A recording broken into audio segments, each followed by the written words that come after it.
আজকে বেশ কয়েকটা খুচরা আলাপ করতে হবে। আমি প্রথম থেকে বলে আসতেছি যে আমাদের একটা বিপ্লবী সরকার দরকার ছিল, সেটা তো করতে দিল না। যারা সেই সময় সরকার বানাইলো আমাদের কথা কিন্তু শুনলো না।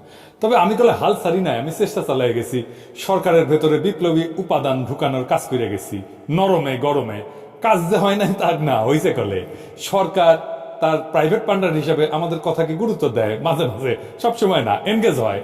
সরকার অনেক ডিফিকাল্ট টাইম সাফল্যের সাথে নেভিগেট করতে পারছে।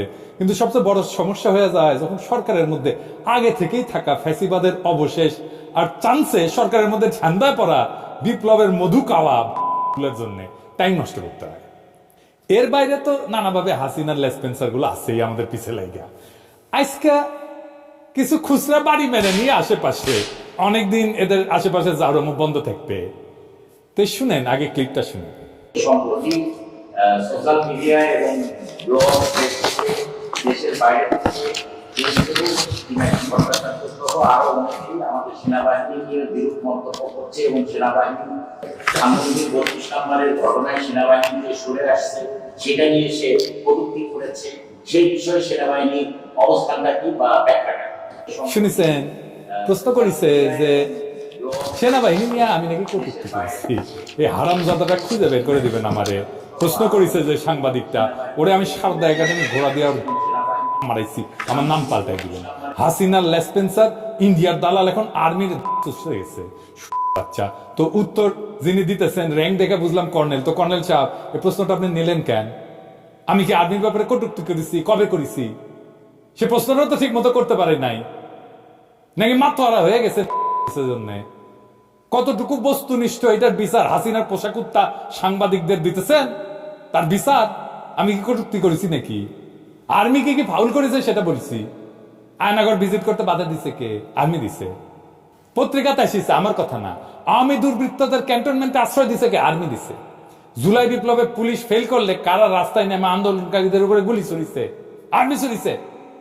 মারা যায় নাই মানুষ আর্মি গুলিতে? জাতিসংঘের অনুমোদন ছাড়া জাতিসংঘের আর্মার্ড ভেহিকেল, জাতিসংঘের লোগো নিয়ে মাঠে নামাইছিল কে আন্দোলন দমানোর জন্য? আর্মি নামাইছিল। জাতিসংঘের দাবরানি খেয়ে তখন সরি কইছিলেন, মনে নাই? কারা মিলিটারি ড্রোন উড়ায় পুলিশকে বিক্ষোভকারীদের অবস্থান জানাইছে? আর্মি জানাইছে। তারপরে ওইখানে পুলিশ যায় পাখির মতো মারছে আমাদের রাজপথের বন্ধুদেরকে। কারা 5ই আগস্ট ইন্ডিয়ান আর্মি চিফের সাথে সারাক্ষণ কথা বলিছে? আর্মি চিফ বলিছে, ওয়াকার বলিছে। As of today, firstly, there is no vulnerability from any side. I am in touch with the chief of Bangladesh during the time of when this changeover took place. I was in constant touch with him, and even thereafter, in November 24, we had a video conference also. When we talk about the relationship we should talk about when there is an elected government. So as of now, the relationship is with the military is well and perfect. Aynaghor বানাইছে কারা? DGFI বানাইছে। DGFI তো আর্মির নাকি? কারা বিক্ষোভ দমনে সাফল্য দাবি করে হাসিনা সাফাই গেছে? আর্মি গাইছে। আরো অনেকেই গাইছে, কিন্তু আর্মিও গাইছে। কারা ছাত্র জনতার উপরে গুলি ছড়ার প্রমাণ থাকার পরেও সেই আর্মি অফিসারকে চাকুরিতে বহাল রাখছে? কে রাখছে? আর্মি রাখছে, ওয়াকার রাখছে। কার নিরাপত্তা হেফাজত থেকে জেনারেল মুজিব পালাইছে? আর্মির নিরাপত্তা হেফাজত থেকে জেনারেল মুজিব পালাইছে। ব্লক রেডে পুলিশের সাথে কারা ছিল? আর্মি ছিল। সৈনিক আর জুনিয়র অফিসাররা গুলি ছুটতে অস্বীকার না করলে এই আর্মি হাসিনারে রক্ষা করত। তখন আপা আপা করতেন সবাই মিলে, জানি তো। পারতেন কিনা রক্ষা করে সামলাইতে পারতেন কিনা সেটা পরের আলাপ। তা আপনার তো প্রশ্নে উড়াই দেওয়া উচিত ছিল। শুনেন, ওয়াকার সাহেবরা যারা বাঁচাইতে আসতেছে তারা বাঁচাইতে পারবে না। যা যা বললাম উপরে, আগে যা যা কইছি, সেগুলো সব সুপিরিয়র রেসপন্সিবিলিটি গ্রহণ করতে হবে ওয়াকার সাহেবকে। কোনো মাপ নাই। ওয়াকার সাহেব যদি বিপ্লবোত্তর সরকারের পূর্ণ আনুগত্য প্রকাশ করে কাজ করতো, মাপ পাইতো। সেটা করেন নাই উনি। এইটার কনসিকুয়েন্স আছে কর্নেল সাহেব। ভবিষ্যতে দাবরানি এই সাংবাদিকদের আপনি দিবেন, নয়তো আমার দাবরানি খাবেন আপনি। আর্মি থেকে ডরে প্যান ভিজা ফেলার দিন শেষ, বুঝছাও? পিনাকি কাউরে এইটা এটা ফাউল করবেন, 14টা গালি খাবেন। হাসিনা আমলে কি করছেন? ওই সবাই মিলে ওইটা আমল নামা তো টানি দেই নাই। ওয়াকার সাহেবের কাছে দুটো অপশন, হয় প্রফেসর ইউনূসের কাছে পূর্ণ আনুগত্য, অথবা সেনাবাহিনী থেকে বিদায়। পছন্দ আপনার, কেউ বাঁচাইতে পারবে না। এবার আসেন, প্রফেসর ইউনূসের আমেরিকা প্রেস সেক্রেটারি বানিয়েছে দিল্লি স্টারের সাবেক মা গোলাম মুর্তজাকে নিয়ে কথা বলি। আচ্ছা দাঁড়ান, মুর্তজাতে যাওয়ার আগে আর একটা জিনিস দেখে নি, মুর্তজারে ধরার আগে শুনেন।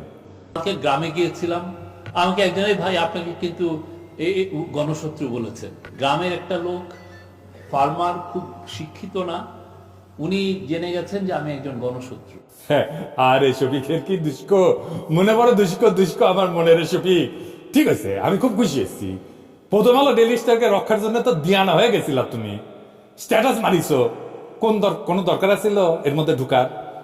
শেষে আমাদের লোকদের পিটাইছে, আমি কলে এটা পার্সোনালি নিছি শফিক, আজকে মাপ দিছি, এখন কিছু কই না, কিছুদিন মাপ রাখিছি, প্রোটেক্ট করবো তোমাকে যখন ধরে তখনও প্রোটেক্ট করি, কিন্তু যখন প্রোটেক্ট করার মরাল বা নৈতিক দায় অনুভব করব না, সেদিন এটার হিসাব আমি বরাবর করব তোমার সাথে। আর প্রথম আলো ডেইলি স্টার ওই দিনের পিটানির আমি বদলা নিব যদি বাইসা থাকি, এটা আমি আগেই কয়ে রাখলাম। সেদিন যারা গেছিল ওইখানে, যাদের লাঠিপটা করা হয়েছে, তাদের ডাইকানা প্রকাশ্যে যদি মাপ চায় তাইলে মাপ করে দিতে পারি, কিন্তু আমি রেকর্ড রাখলাম যে আমি মাপ করতে রাজি ছিলাম, শুনে নাই, মার খাইছি, বিনা কারণে পাল্টা মাইর দিয়া প্রতিশোধ দিব, শপথ নিলাম। এবার আসেন গোলাম মুর্তজা।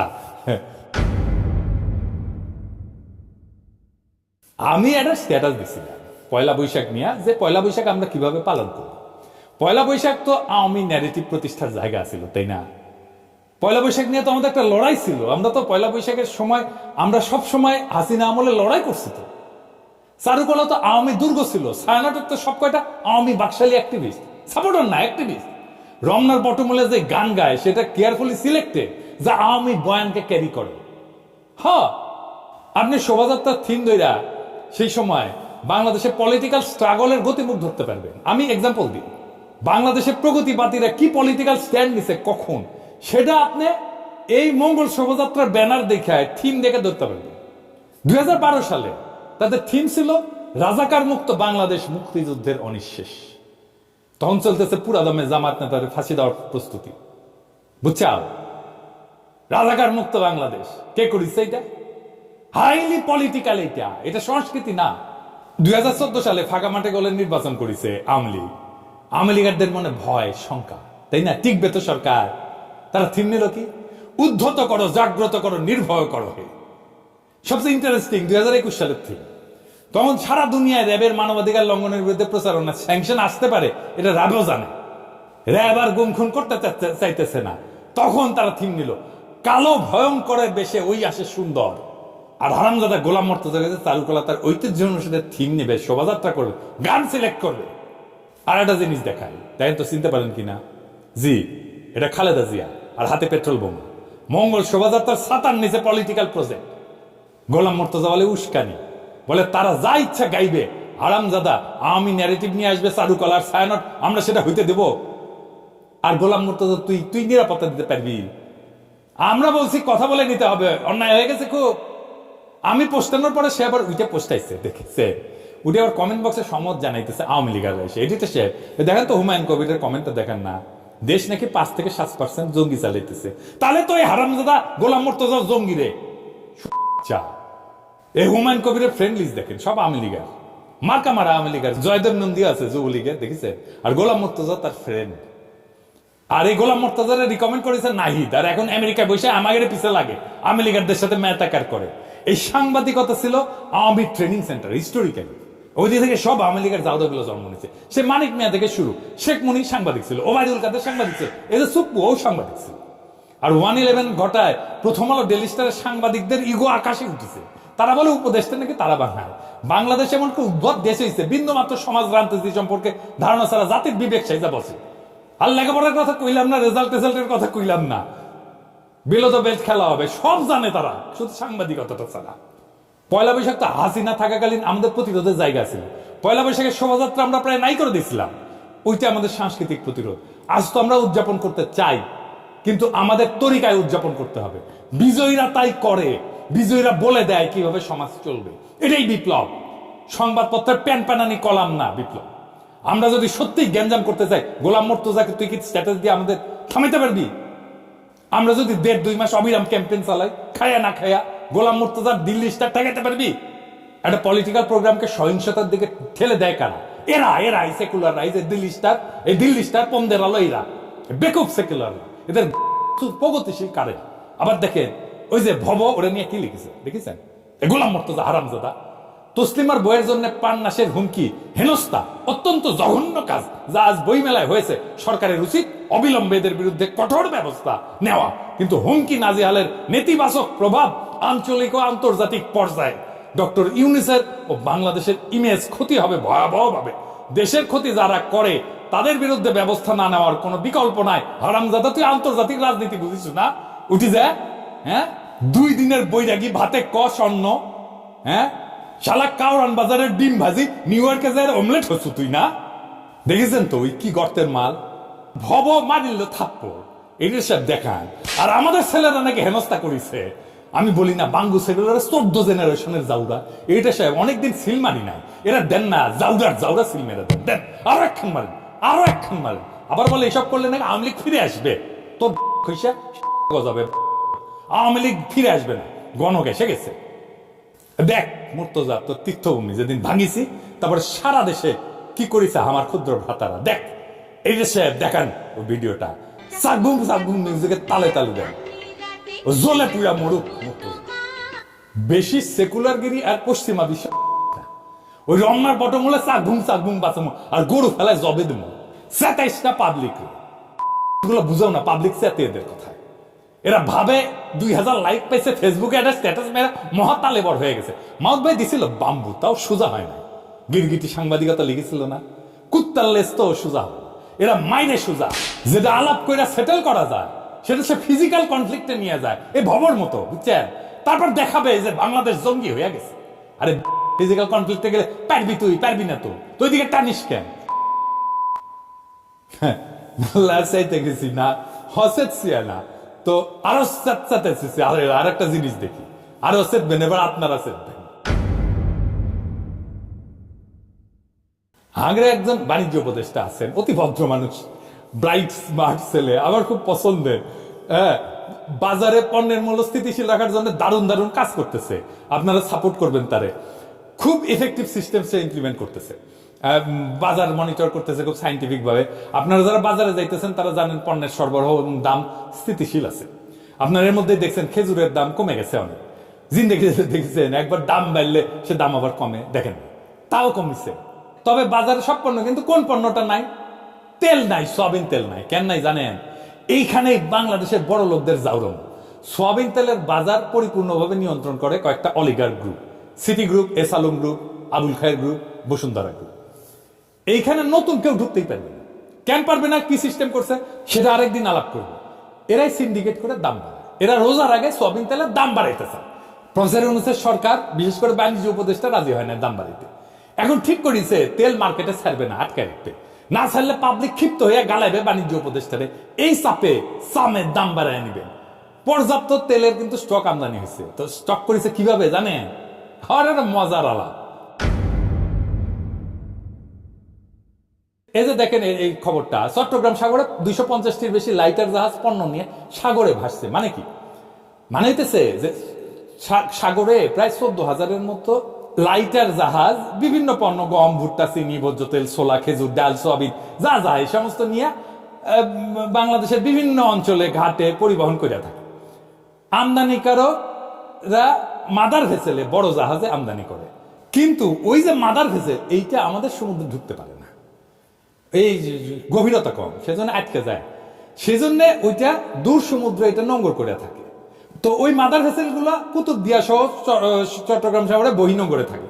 ওইখান থেকে মাল খালাস করে ছোট ছোট ভেসেলে নেয়, নিয়ে তারপরে এটা ভিতরে আসে। তো এই যে City group, S Alam group, Abul Khayer group, Bashundhara group তেল নামাইছে লাইটার জাহাজগুলোতে, কিন্তু খালাস না কইরা গত 1 মাসের বেশি সময় ধরে সাগরের বিভিন্ন পয়েন্টে, যেমন সন্দ্বীপ, হাতিয়া, ভাসানচর, হরিনাগার, এগুলো ভাসায় রাখছে। শুধু তেল না, চিনি বোঝাইকৃত 30 থেকে 35টা লাইটার জাহাজ ভাসায় রাখছে, গম বোঝাইকৃত 24 থেকে 28টা লাইটার জাহাজ ভাসায় রাখছে, সয়াবিন বোঝাইকৃত 20 থেকে 22টা লাইটার জাহাজ ভাসায় রাখছে। এই সব মিলায় প্রায় 100-এর অধিক এই পণ্যবাহী লাইটার জাহাজ সাগরে ভাসমান অবস্থায় আছে। সাগরে রাখা সুবিধাজনক, কারণ প্রশাসনিকভাবে সাগরে তো কোনো অভিযান করা হয় না গুদামে স্টকের জন্য।